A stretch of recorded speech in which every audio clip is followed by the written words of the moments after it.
Hello बच्चों, जय श्री कृष्णा, राधे राधे। सभी का स्वागत है Utkarsh nursing entrance exam channel पर। आज हम लोग डिस्कस करेंगे important MCQs which are very very important for AIIMS, RUHS, UPC NET, MPPNST, Bihar BCEC and all nursing entrance examinations which are held all over India. So welcome to today's class. Radhe Radhe. Good morning everyone. Good morning. Let's begin today's session. तो बच्चों आज का जो पहला question है वो देख लेते हैं। ये है आपका पहला क्वेश्चन। हाँ, आज पोल नहीं चल रहा है तो आपको कमेंट सेक्शन में ही आंसर करना होगा। ठीक है, पोल नहीं चल रहा है इसलिए कमेंट सेक्शन में ही आंसर करना होगा। पहला क्वेश्चन क्या है बेटा? The sky would appear red instead of blue. Comment section में आंसर करिए, देख रही हूं मैं कमेंट में। हाँ जल्दी से। हाँ, good morning. Yes, the sky would appear red instead of blue if. Sky जो है रेड अपीयर करेगा, ब्लू नहीं। आकाश नीले के बजाय लाल दिखाई देगा, क्यों? एटमॉस्फेरिक पार्टिकल्स कब जो है स्काई रेड दिखाई देता है? The atmospheric particles scatter blue light more than red. Atmospheric particles scatter all colors equally. Atmospheric particles scatter red light more than blue light. बताइए। या फिर the sun was much hotter. कौन सा option सही होगा? कमेंट सेक्शन में answer कीजिए।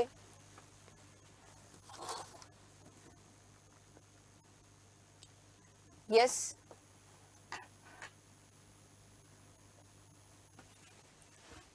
कौन सा आंसर है भाई? The sky will appear red instead of blue. Sky red कब अपीयर होगा? जब एटमॉस्फेरिक पार्टिकल्स रेड लाइट को ज्यादा स्कैटर करेंगे तब। अभी हम देख रहे हैं कि स्काई जो है ब्लू दिखता है, यानी कि हम देखते हैं कि आकाश जो है नीला क्यों दिखाई देता है? स्काई अपीयर्स ब्लू, क्यों? क्योंकि ब्लू इज मोस्ट स्कैटर्ड। जो मोस्ट स्कैटर्ड होता है ना, जो सबसे अधिक स्कैटर्ड होता है ना, उस कलर का वो स्काई दिखता है। यहां पर आप देख सकते हैं वायुमंडलीय कण नीले प्रकाश की तुलना में यदि लाल प्रकाश को अधिक प्रकीर्णित करते हैं तो जो वायुमंडल है, जो एटमॉस्फेयर है, जो स्काई है, हमको लाल दिखाई देगा। क्लियर है? हाँ जी, समझ में आ रहा है ना? चलिए आगे बढ़ते हैं अगले क्वेश्चन की ओर। Focal length of a plane mirror. एक प्लेन मिरर का फोकल लेंथ क्या होता है? जल्दी से बताएं। एक प्लेन मिरर का यानी समतल दर्पण की बच्चों यहां पर बात हो रही है। समतल दर्पण की फोकल लंबाई या फोकल लेंथ क्या होती है? एक प्लेन मिरर का फोकल लेंथ क्या होता है?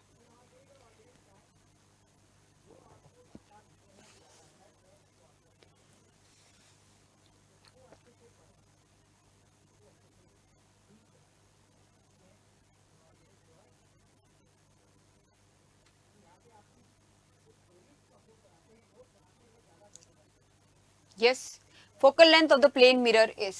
समतल दर्पण की फोकल लंबाई क्या होती है? प्लेन मिरर की जब भी हम बात करते हैं बच्चों, हाँ कमेंट सेक्शन में क्या आंसर आ रहा है भाई? प्लेन मिरर जब भी हम बात करते हैं प्लेन मिरर की या समतल दर्पण की, तो बच्चों वहां पर हम देखते हैं कि जो पावर है वह 0 होता है। Okay, and focal length is infinity. Focal length is infinity. B is the correct option. जिन बच्चों ने भी बी ऑप्शन बताया है, बिल्कुल अनंत होता है बेटा। फोकल लेंथ इंफिनिटी होती है। और यदि आपको पावर पूछा होता कि पावर क्या होगा, पावर ऑफ द लेंस या फिर पावर ऑफ द हम बात करें मिरर, तो power is inversely proportional to the focal length. एक फॉर्मूला हम पढ़ते हैं जिसमें हमने देखा है कि power is equal to 1 by focal length. Power is inversely proportional to focal length. Power is inversely proportional to focal length. Clear?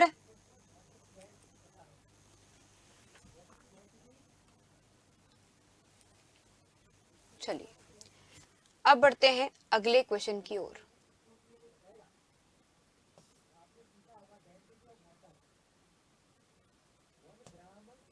diminished virtual image can be formed only by।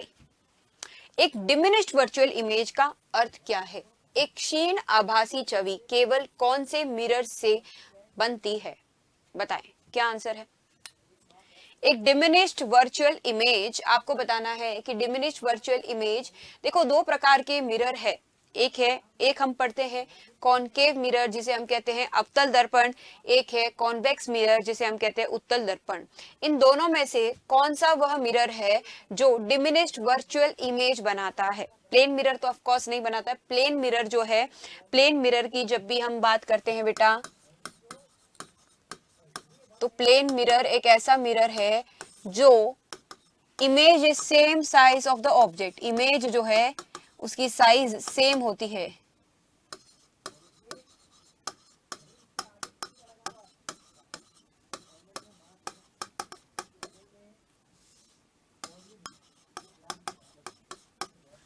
Diminished virtual image की यहां पर बात हो रही है। किसकी बात हो रही है?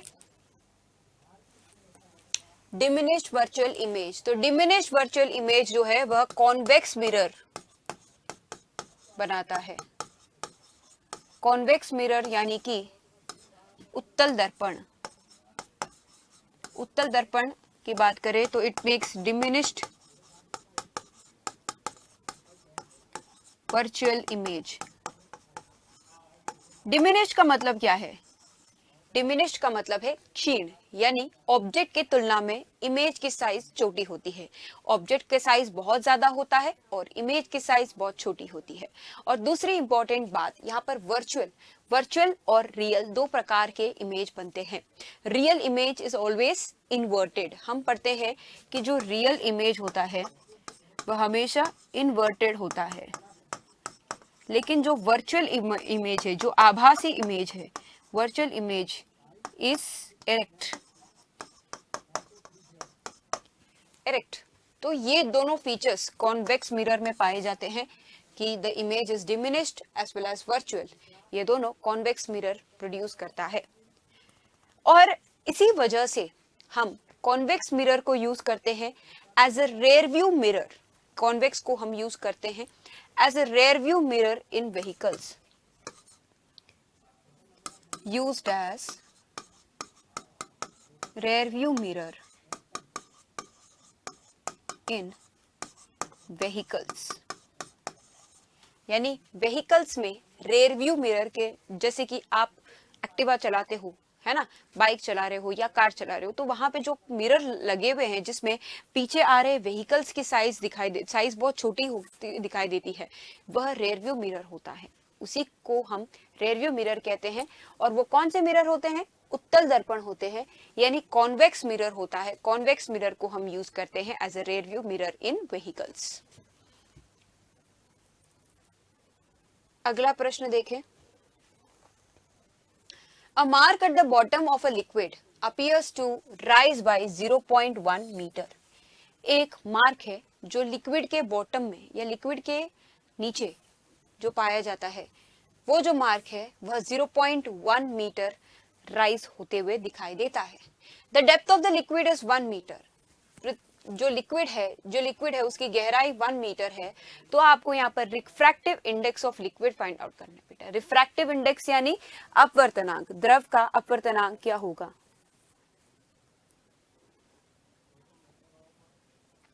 एक ऐसा फॉर्मूला है जो रियल डेप्थ और अपेरेंट डेप्थ को रिलेट करता है रिफ्रैक्टिव इंडेक्स के साथ।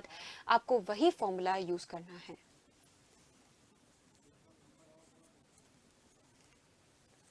जल्दी से बताएं कमेंट सेक्शन में क्या आंसर है।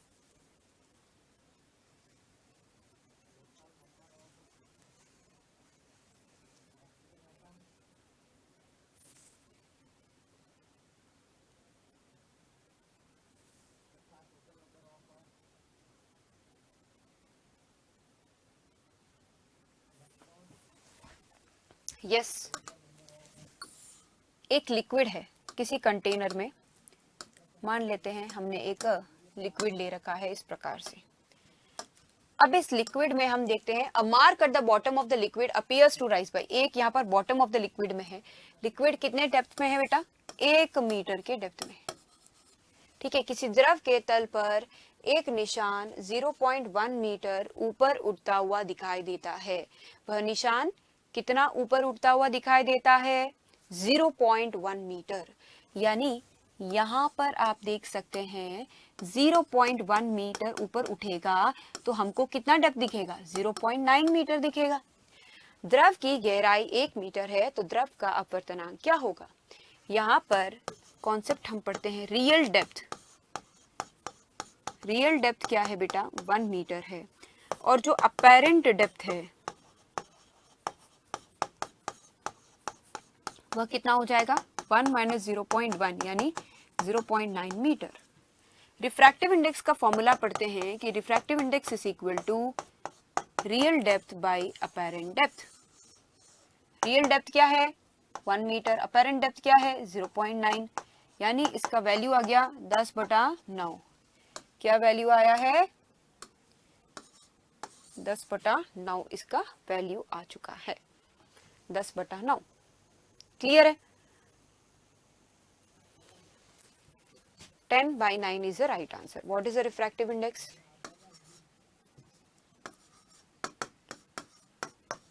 10/9।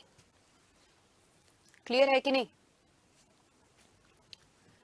ये देखो बेटा, ये 0.1 मीटर क्यों नहीं लिया मैम? अरे बेटा 0.1 मीटर ऊपर उठ रहा है ना? यहाँ पर अपेरेंट डेप्थ कितना है? 0.9 मीटर।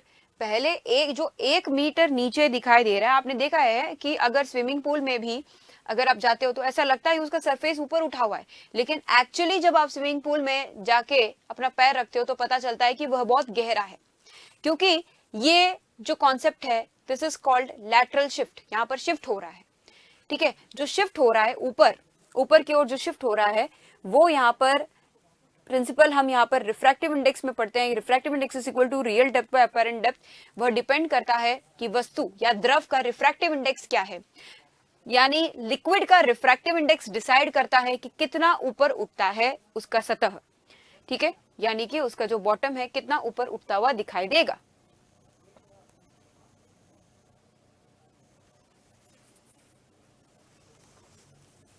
जल्दी से नोट कर लीजिए बच्चों।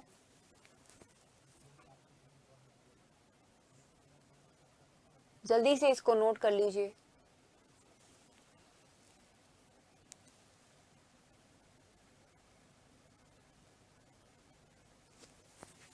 चलिए अब बढ़ते हैं अगले क्वेश्चन की ओर।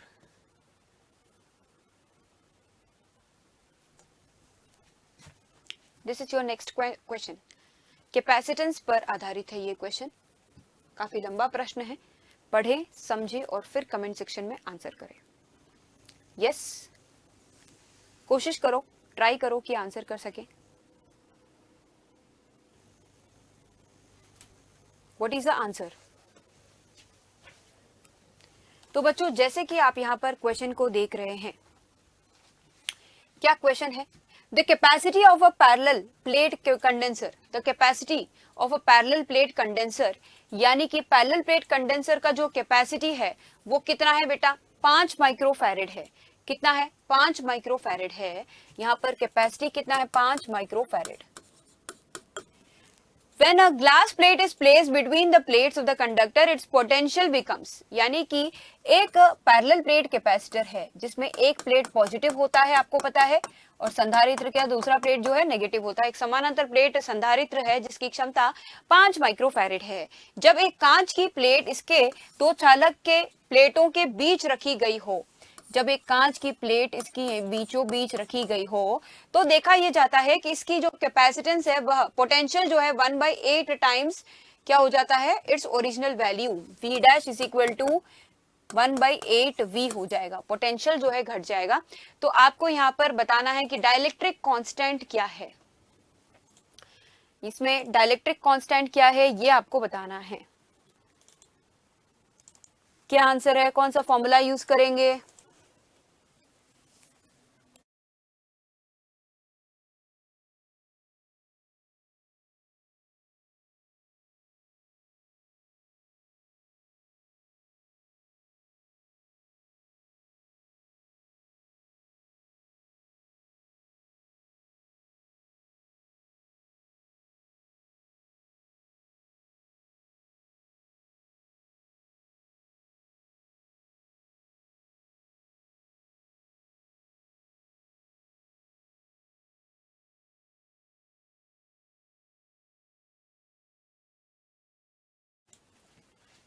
क्या आंसर है बच्चों, बताओ।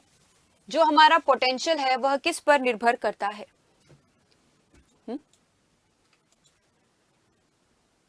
बताओ।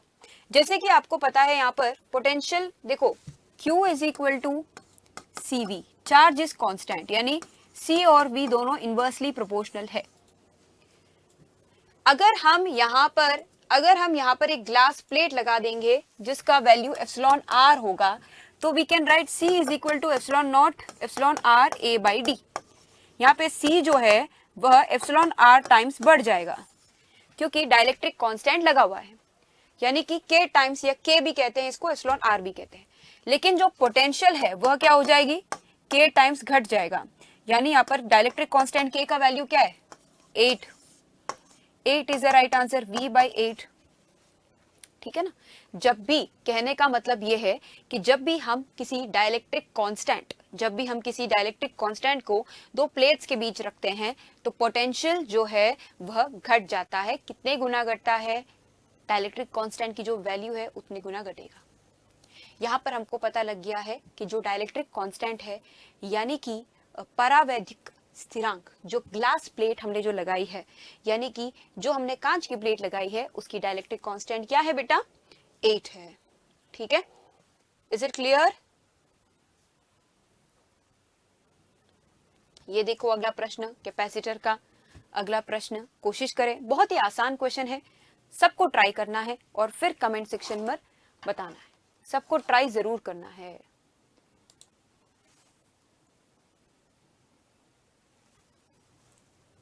यस, ट्राई कीजिए। क्या क्वेश्चन है देखें, सबको ट्राई करना है बेटा।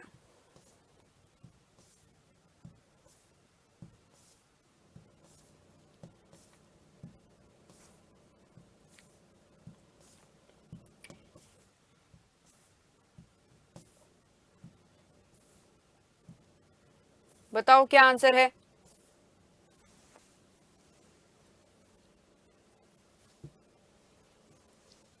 क्या फॉर्मूला अप्लाई करेंगे, ये बताओ आप। पहली बात तो बताओ कि फॉर्मूला कौन सा अप्लाई करेंगे।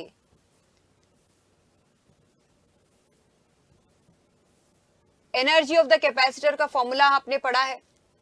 एनर्जी ऑफ द कैपेसिटर का फॉर्मूला क्या होता है, energy of the capacitor, the capacity of a condenser is 4 into 10 power minus 6 farad. C की वैल्यू दी है 4 इंटू 10 पावर माइनस 6 फैरेड है। पोटेंशियल जो है कितना है, 100 वोल्ट। यहां पर आपको energy release on discharging calculate करना है। क्या सिंपल सा formula, energy is equal to half C V square होता है। संधारित्र की बात करें, half C into 4 into 10 power minus 6 है, वी स्क्वायर यानी 100 इंटू 100 कर लोगे आप, सॉल्व करो। 10 power minus 6 into this is 4 into 10 power minus 2 by 2, यानी 2 इंटू 10 पावर माइनस 2, जिसको हम कहते हैं 0.02 जूल। कितना आंसर है, 0.02 जूल। क्योंकि यहां पर आपको प्रश्न में बच्चों पूछा गया है कि एक कंडेंसर है जिसकी क्षमता सी की वैल्यू दी गई है 4 इंटू 10 पावर माइनस 6, कैपेसिटी होता है 4 into 10 power minus 6 farad. Farad is a unit of capacitance. साथ में आपको दिया गया है वोल्ट जो है 100 वोल्ट तक हमने उसको क्या कर दिया है, पोटेंशियल तक हमने उसको चार्ज कर दिया है। तो अगर हम डिस्चार्ज करेंगे तो कितनी एनर्जी रिलीज होगी, जितना भी एनर्जी स्टोर्ड होता है कैपेसिटर में, सारी एनर्जी रिलीज होती है ड्यूरिंग डिस्चार्ज। कितना एनर्जी स्टोर होता है बताओ, energy is equal to half C V square is the energy stored in the capacitor. Clear है, सभी को क्लियर है क्वेश्चन? अगला प्रश्न देख लो, the radius of the circular loop is R. Question क्या है, radius of the circular loop is R and a current I is flowing in it. Current जो फ्लो हो रही है उसमें वो क्या है, आई है। The equivalent magnetic moment will be. तो इक्विवेलेंट मैग्नेटिक मोमेंट क्या होगा, एक सर्कुलर लूप दिया गया है, समझ में आ रहा है ना, जिसका त्रिज्या क्या है बेटा, आर है और आई करंट यहां पर बह रही है। एक वृत्ताकार लूप जिसकी त्रिज्या है आर और इसकी अंदर जो धारा बह रही है वो है आई। तो आपको समतुल्य चुंबकीय क्षण यानी कि मैग्नेटिक मोमेंट कैलकुलेट करना है। इक्विवेलेंट मैग्नेटिक मोमेंट क्या होगा, बताइए कि इक्विवेलेंट मैग्नेटिक मोमेंट क्या है। What is the equivalent magnetic moment?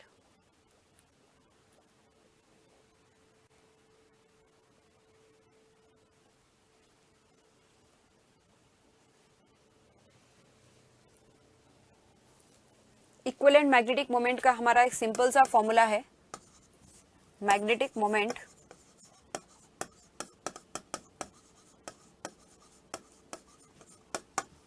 m is equal to I A, current into area. Current क्या है यहाँ पर I, एरिया क्या है पाई आर स्क्वायर। कौन सा ऑप्शन मिल रहा है, m is equal to I pi are square. कौन सा ऑप्शन में दिखाई दे रहा है, सी ऑप्शन में दिखाई दे रहा है। C option is the right answer, m is equal to I pi are square.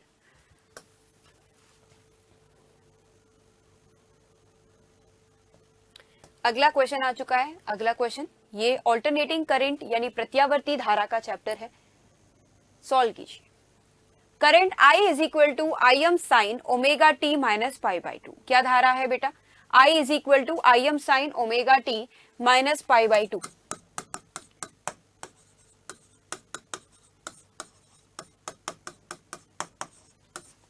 एक ऐसी करंट है जो I is equal to I M sine omega T minus pi by two प्रवाहित हो रही है सर्किट में। यदि प्रत्यावर्ती वोल्टता दी गई है V is equal to V M sine omega T. There is a printing mistake, ये है V M sine omega T. आपको यहां पर बताना है कंज्यूम्ड पावर क्या है। आपको यहां पर बताना है कंज्यूम्ड पावर क्या है। बताओ भाई, कंज्यूम्ड पावर क्या है, क्या होगा consumed power, V R M S I R M S cos phi, this is the value of consumed power. ये फॉर्मूला हम सीखते हैं। कंज्यूम्ड पावर का फॉर्मूला होता है P is equal to V R M S I R M S cos phi. VRMS क्या है, RMS value of AC voltage which is applied. RMS value of AC voltage क्या होगा, VM by root two, where VM is the peak value of voltage. यहाँ पर IM by root to लिखेंगे हम, क्योंकि IRMS is equal to IM by root two. IM क्या है, peak value, cos of pi by two, cos of pi by two. तो P की value क्या आ जाएगी, VM IM by root two into root two is two. Cos pi by two क्या है भाई, जीरो है। कॉस 90 की वैल्यू क्या है, जीरो। तो average power consumed is automatically zero. और इस करंट को हम क्या कहते हैं, वेटलेस करंट भी कहते हैं। वेटलेस करंट वह करंट है जहां पर एवरेज पावर जीरो होता है। धारा बह रही है लेकिन वहां पर जो एवरेज पावर जीरो बता रहा है उसको हम कहते हैं वेटलेस करंट। ठीक है, नोट कर लीजिए।